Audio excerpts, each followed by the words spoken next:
LaForme, I'll pass it over to you. Well, first of all, miigwech to both Chief Munias and Chief Wheaton. Sometimes I don't really know what to say because I hear these stories so often and they go across the country.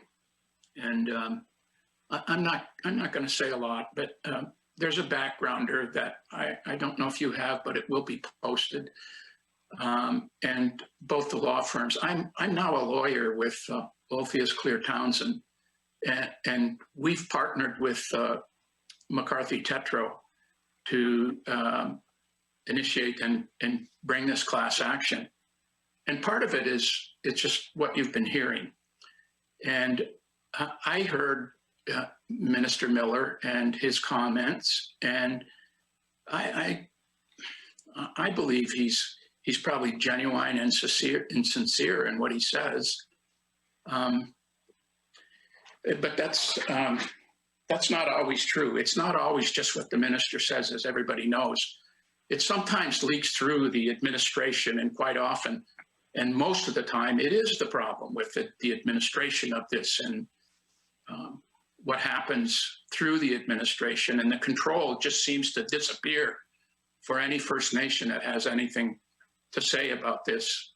And getting into the class action, I think it's important for you to know that what this class action is about, as Chief Wheaton alluded to, it's really about this 25 years for Niskandiga and the years that Curve Lake and many others out there have struggled with this and tried to get something that's fundamentally a right of all peoples, and especially with Indigenous people, and that relationship that Canada assumed over the responsibility of First Nations. When I retired from the Court of Appeal 2 years ago, what I wanted to do was I wanted to go back into the practice of law, and I wanted to have a voice in what the issues of First Nations across Canada are all about. They've become more complex, and it was time to, I thought, for me to have that voice. Yeah. And so that's my son saying hi to everyone. So I went to, with OKT as a lawyer, because that's what they do. That OKT is Counsel for First Nations and First Nations institutions for Indigenous people. That's their predominant client base, and that's what they represent. They don't represent government. And so that was a perfect fit for me, because that's precisely what I wanted to do. And this action, which Chief Wheaton is correctly saying, is now certified. And quite often, certification is the toughest battle in class actions. That's done. And that was done on consent of Canada. So they're aware that this is going on, and they, I hope, recognize the need for it.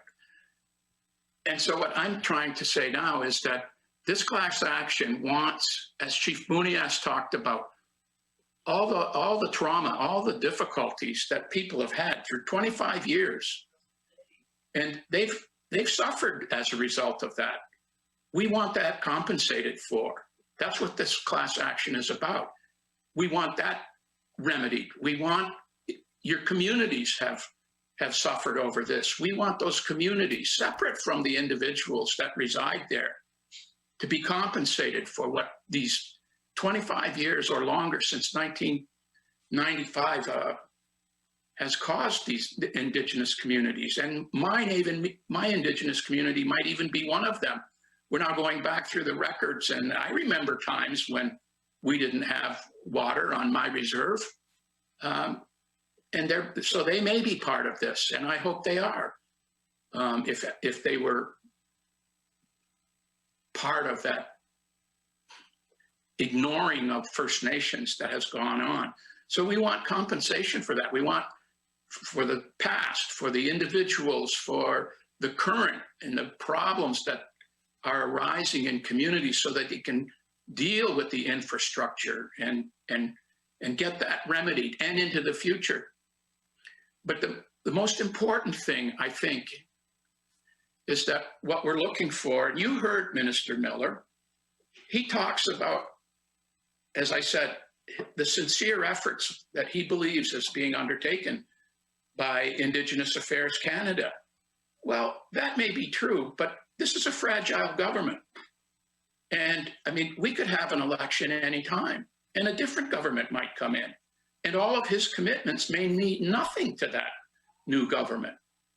And so the one thing that we are adamant about is that we want this obligation to be a legal obligation. We want this to mean that it goes forward regardless of what government might be or institutions may be put in place of it. And so that his sincerity can just get passed on to the next government, and that obligation will remain.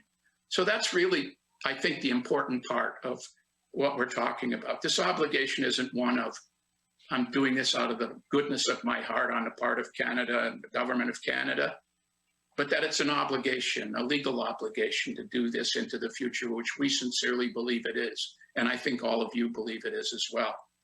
So, as I said, the backgrounders there. What we need now is, as I said, other First Nations have signed up. Our lead plaintiffs in the class action are Chief Munias and Chief Weetung. And as you can see, more committed plaintiffs you won't find anywhere. And we're grateful for that. And other First Nations are starting to sign up as part of this class action. As Chief Weetung indicated, First Nations, in order to do this, they have to opt in to the class action. That's their right.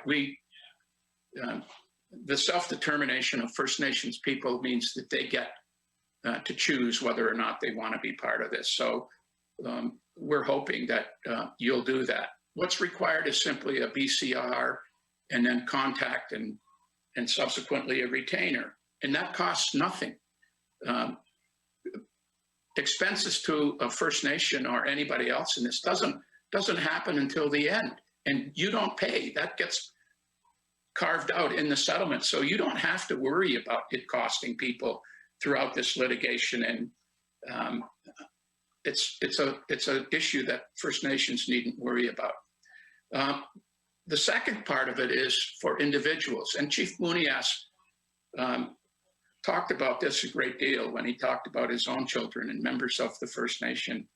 When you don't have a clean water coming out of your tap for 25 years, and the trauma that can cause, and the mental anguish that causes, and any number of damages, some of them may even be physical.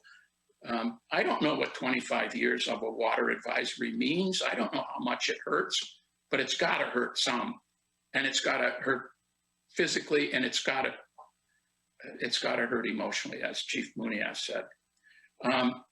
That's what we want compensated for, as well as the community itself. Your practice of in Indigenous culture has been damaged in some way. That's compensation. Your infrastructure that you've suffered through the years, that's got to be compensated for. You know, conversations have been made about how many times we've had this repaired and that repaired, and this doesn't work and that doesn't work, and how the administration says, yeah, well, you can do it today, but you got to do it on this time frame. That's damage. That's damages to a community, to its infrastructure. Those are the things that we're going ahead with in this class action. So all of you out there who come from First Nations, this commitment, especially into the future, is of utmost importance and a consequence. We don't want a future government coming back and saying, oh, that was their problem and that's their promises. We don't have those promises. We're not making those same promises. Well, we want a legal obligation that you make those same promises, and you have to abide by them. That's where we are in the class. As I say, they're certified. We're having discussions with Canada now about how we might be able to resolve this. I don't know where they'll go or what'll result from those, but they're happening. Canada, in many ways, knows they have this obligation and there's a responsibility on their part. But we've got to firm that up. And to do that, we need First Nations there. And so if you're interested and you want to be part of this class action, which I hope you are, because I think it's of utmost importance, then please let us know. And you've got links that you can contact us, and individually if you want. I'll be happy to speak to anybody that wants to talk about this and explore it further. But today at the summit, I think my general comments will speak for themselves, and I can't do any better than Chief Munias and Chief Weetum did about how important this is. And frankly, I just don't want to have to cry about this in the future. I don't want to see my people suffer this way. It's time to stop it. And that's what we want to do. Miigwech. And thank you, Carrie, for putting this together, part of whatever you did in this, arranging this summit. Can't tell you how much we appreciate it. And to anybody else who was part of arranging this, it's wonderful to be part of. Miigwech. Miigwech, Justice LaForme, some really important comments there. There are some questions pouring in, but some of them have to do about how you can sign on and join. So I want to be really clear that firstly, there are some one-pagers and some websites that we'll be posting on the AFN website that you'll be able to access. The second part is I want to be really clear on that piece that individuals, First Nations, don't have to opt in. They are included regardless, correct? Right. That's absolutely correct. They're automatically in. And if they don't want any part of it, they just opt out. Okay. And it's the First Nations themselves, the nation, if they want to sign on and opt in, want to sign on. That's right. And there's several reasons for that. That was a class that Canada was prepared to accept and not have to fight over or anything like that.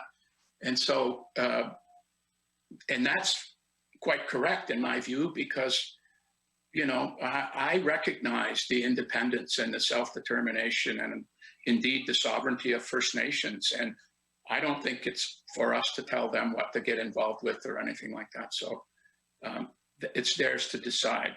And that requires two things, Carrie, and to the audience. A BCR, and we have samples of what you need available. And then subsequently, if you're interested and you want to form part of it, then it's simply a retainer with the law firms that are involved in this together. And we have those available as well if the parties are interested. There are websites, both of OKT and McCarthy Tetro, which have information about all this. It tries to answer questions. They're easily accessible, easy to read. And then, of course, there's us. We'll respond to any questions that anybody might have about how to do this further if they need it. Thanks. Okay. Thank you for that. That helps clarify. I think that's really clear. I already see a few people coming through saying that they'd like to support or sign on. So as I understand it, it's important during this time to reach out and share this information with as many First Nations as possible. So that's part of this conversation that we're having here today. Yes, and we're doing that as well. We're reaching out, and we've got, I mean, there's another class action, the very same thing, which we are also a part of in Manitoba in the Superior Court of Justice. The claim with Chief Weetung and Chief Munias as lead plaintiffs is in the federal court. The one in Manitoba is in the Superior Court, or the Court of Queen's Bench, as they call it in Manitoba. But they're the same. They're essentially the same class actions. They're moving along together. And no doubt at one point, all of this will blend in together, but it's essentially the same thing that's happening. Great, thank you. And there is a question coming up about, who qualifies to be part of this. So this is anybody who's been on a boil water advisory for greater than 1 year since 1995, as I understand it. There's a question though about what about First Nations who are on individual systems, who have been told, and this is coming from Ontario Region, Rod Whitlow, with Six Nations, does the class action lawsuit include First Nations citizens reliant on well water who have been told by Health Canada environmental health officers not to drink their water? Yes, and that can be more clarified if they, if they want to contact or anything like that with any of our lawyers or myself even, then by all means, but anybody that's under any kind of a water advisory, well, Canada in particular, that's the defendant in this class action, is the government of Canada. Great, thank you. Hopefully that helps to answer that question. More, as I say, more individually, if they want to have a conversation about it, we can do that. Be pleased to. LaForme, I saw you had a quick comment there. Yeah, just a couple of very brief comments. First of all, Chief Muniz, I've mentioned this before, and others. I honestly, I just can't imagine what it must be like for people to literally grow up with never having clean water come out of their taps. I mean, the whole thing is just absolutely astounding to me, and I can't imagine it. I just don't know, and it's got to cause harm. It without question has to. The second thing I wanted to say is one of the things that Chief Muniz in the situation with Neskantaga reminded me of is that both, I think, Chief Uitong and Chief Muniz have seen that participating in this lawsuit has another bit of an advantage, and that is the problems that are occurring right now.